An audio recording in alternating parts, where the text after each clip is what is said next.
ముందుగా వేదిక టీవీ ప్రేక్షకులకు స్వాగతం. వేదిక టీవీ చేపడుతున్న సర్వేలో భాగంగా మరి ఈరోజు సూర్యాపేట జిల్లాకి రావడం జరిగింది.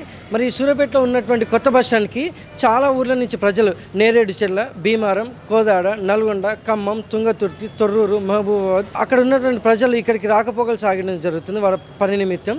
సో ఇక్కడికి వచ్చే ప్రజలని రేవంత్ రెడ్డి గారి గురించి అలాగే వారి పాలనపై వారి అభిప్రాయం తెలుసుకునే ప్రయత్నం చేద్దాం. నమస్తే సార్. నమస్తే. మీ పేరు సార్? శరత్ అండి. ఏం చేస్తుంటారు సార్? నేను మార్కెటింగ్లో జాబ్. రేవంత్ రెడ్డి గారి పాలనపై మీ అభిప్రాయం ఏంటి సార్? 2500 మహిళలకు అన్నాడు. అది ఎవరు ఇవ్వమన్నారు? ఫ్రీ బస్ ఎవరు ఇవ్వమన్నారు? వాళ్ళని ఆడోళ్ళు ఇవ్వమన్నారా? ఫ్రీ బస్ వల్ల ఎంత అనర్థాలు అవుతాయి. ఆర్టీసీ ఒకవేళ నష్టమే కదా, రోజుకు లాభం వస్తుందా నష్టం వస్తుందా మీకే అర్థమై ఉంటుంది. ఇందిరా మిల్లు ఎప్పుడో ఉన్నాయి కదా, అవి కేసీఆర్ గవర్నమెంట్లో కూడా ఇచ్చిండు డబుల్ బెడ్రూమ్ ఇల్లు అందరికీ. దానివల్ల బెనిఫిట్ ఏమున్నది? ఈయన వచ్చి కొత్తగా ఏమన్నా ఇచ్చిండు డిఎస్సీ అని. డిఎస్సీలో అన్ని అవకతవకలు, ఒక్కటి కూడా రిక్రూట్మెంట్ లేదు. కాంట్రాక్ట్ వాళ్ళకి పర్మనెంట్ చేస్తా అన్నాడు, అది లేదు. నేను చేయనన్నాడు. అవుట్సోర్సింగ్ వాళ్ళు 60-40%, సెంట్రల్ 60, స్టేట్ 40 ఉండే. ఎప్పుడు అది అంతకుముందు గవర్నమెంట్ అప్పుడు అంతే ఉండే, ఇప్పుడు అంతే ఉండే. 60-40 అన్నాడు. ఈయనే కాంగ్రెస్ గవర్నమెంట్ ఏర్పడక ముందు నేను పర్మనెంట్ చేస్తా అన్నాడు అవుట్సోర్సింగ్ వాళ్ళను, కాంట్రాక్ట్ వాళ్ళను. వచ్చిన తర్వాత పోయి ఒక మెమోరాండం ఉన్న అప్లికేషన్ ఇస్తే అది మా పరిధిలో లేదు, సెంట్రల్ చూసుకుంటే మాకు సంబంధం లేదు, మీరు చేయండి లేకుంటలేదు, ఈ సమ్మె రద్దు చేయండి అని చెప్పేసి వాళ్ళను షోకాజ్ నోటీసులు ఇచ్చేసిండు, వాళ్ళని నిలగొట్టేసిండు. స్కూల్లో 100 మంది స్ట్రెంత్ ఉంటే ఒక టీచర్ క్రాఫ్ట్ కానీ ఆర్ట్ కానీ ఏదైనా పోస్టింగ్ ఉండాలన్నారు. అప్పుడు కాంగ్రెస్ గవర్నమెంట్ ఉన్నప్పుడు ఇస్తా అన్నారు, ఎప్పుడు టీఆర్ఎస్ గవర్నమెంట్ ఉన్నప్పుడు వాళ్ళు ఇస్తా అన్నారు. వీళ్ళని అడిగితే వాళ్ళు ఇస్తా అన్నారు. వాళ్ళు వచ్చినప్పుడు ఏమంటున్నారు? ఇప్పుడు కాంగ్రెస్ గవర్నమెంట్ మాకు అసలు అథారిటీ లేదు, మేము ఇవ్వమని అన్నారు. ఇది దేనివల్ల యూజ్? కాంగ్రెస్ గవర్నమెంట్ వచ్చేమున్నది దీంట్లో అంత బెనిఫిట్ ఏం లేదు పెద్దగా.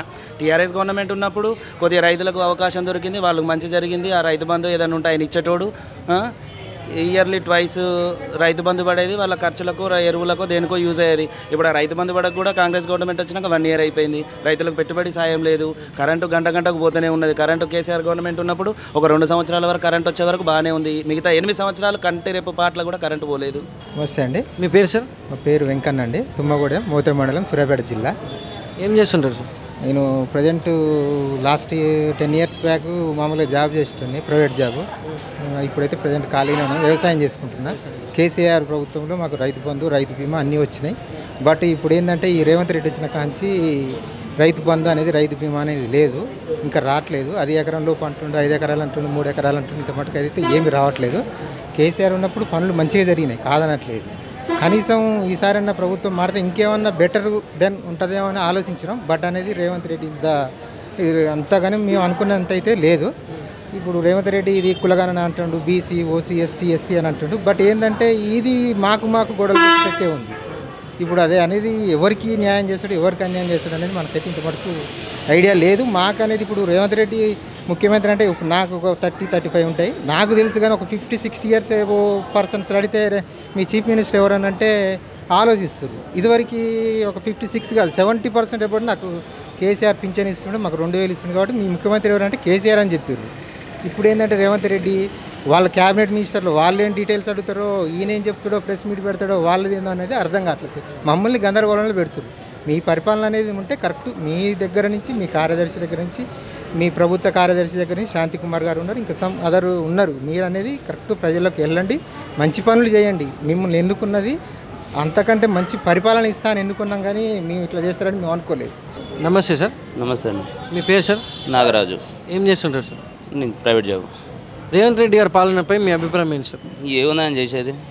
చేసిందే ఉంది, చేసేదే ఉంది. రైతులకు చేసింది లేదు. నిరుద్యోగులకు కేసీఆర్ హయాంలో వచ్చిన నోటిఫికేషన్లు ఆయన భర్తీ చేసి 9 ఇచ్చినని చెప్పుకుంటుండు. రుణమాఫీ లేదు. ఒక మండలంలో 30 గ్రామ పంచాయతీలు ఉంటే ఒక్క గ్రామ పంచాయతీ పైలట్ ప్రాజెక్ట్. ఏంది పైలట్ ప్రాజెక్ట్? ఏంది? అందరూ ఒకటే కదా.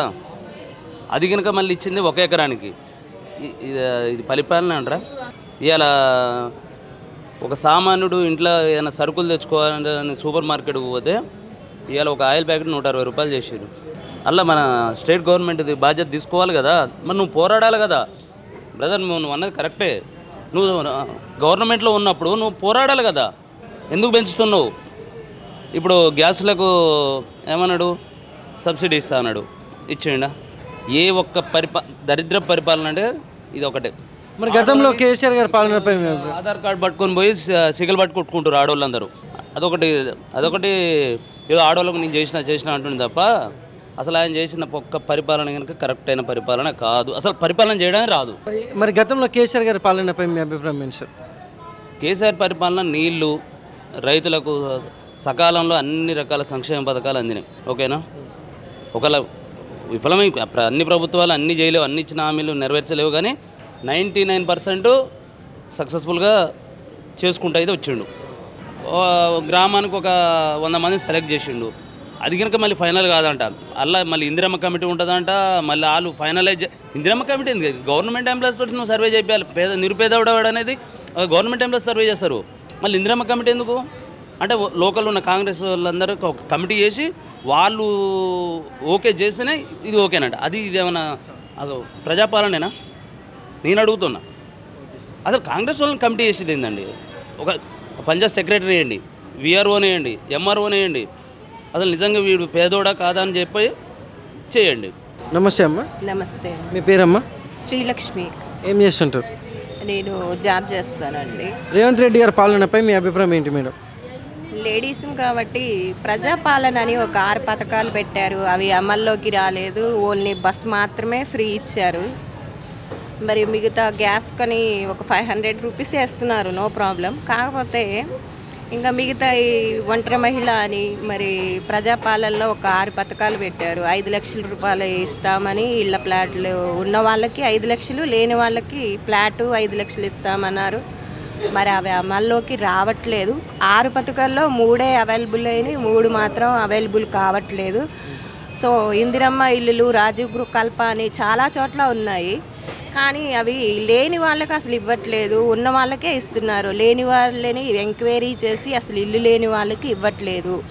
కాబట్టి లేని వాళ్ళను కూడా మీరు జ్ఞాపకం ఉంచుకొని గుర్తు చేసుకొని ఇందిరమ్మ కాలనీ అని గాంధీ గారు చెప్పిన మార్గంలో నడవమంటున్నారు. కాబట్టి మరి ఉన్న వాళ్ళకే ఇల్లు ఇస్తున్నారు, లేని వాళ్ళకి ఇవ్వట్లేదు. రాజీవ్ గృహ కల్ప కూడా ఇప్పుడు బయట ఎలా ఉందంటే అమౌంట్ ఇస్తేనే ఇస్తామంటున్నట్లు డిమాండింగ్ కూడా చేస్తున్నారు. చాలా చోట్ల చెప్పుకోలేకపోతున్నారు. ఏంటంటే అది ఫ్రీగా ఇచ్చే ఇల్లు, కానీ మధ్యలో వర్తలు ఏం చేస్తున్నారంటే అమౌంట్ కమ్ము చేస్తామని చెప్తున్నారు. దీన్ని రేవంత్ రెడ్డి గారి దృష్టికి తీసుకువెళ్ళాలి. లేని వాళ్ళు మాలాంటి వాళ్ళకి, నిరుపేదలకి, మాలాంటి వాళ్ళకి సహాయం చేయవలసిందిగా కోరుకుంటున్నాం. మరి గతంలో కేసీఆర్ గారి పాలనపై మీ అభిప్రాయం ఏంటి మేడం? సో కేసీఆర్ పరిపాలన కంటే కూడా నాకు రేవంత్ రెడ్డి పరిపాలన ఓకే, నో ప్రాబ్లం. కానీ ఈ కేసీఆర్ పరిపాలనలో కూడా కొన్ని పథకాలు అమలు అయ్యాయి, కానీ అది దేనికి దానికే ఎవరి టాలెంటెడ్ వాళ్ళదే. నేను కాదనట్లేదు, ఒకళ్ళు తక్కువ ఒకళ్ళు ఎక్కువ అని చెప్పట్లేదు. ఎవరు వచ్చినా కానీ పరిపాలనలోనికి కావాల్సింది ఏంటంటే ప్రజలకి న్యాయం కావాలి, ప్రజలకి న్యాయం కావాలని కోరుకుంటున్నాం.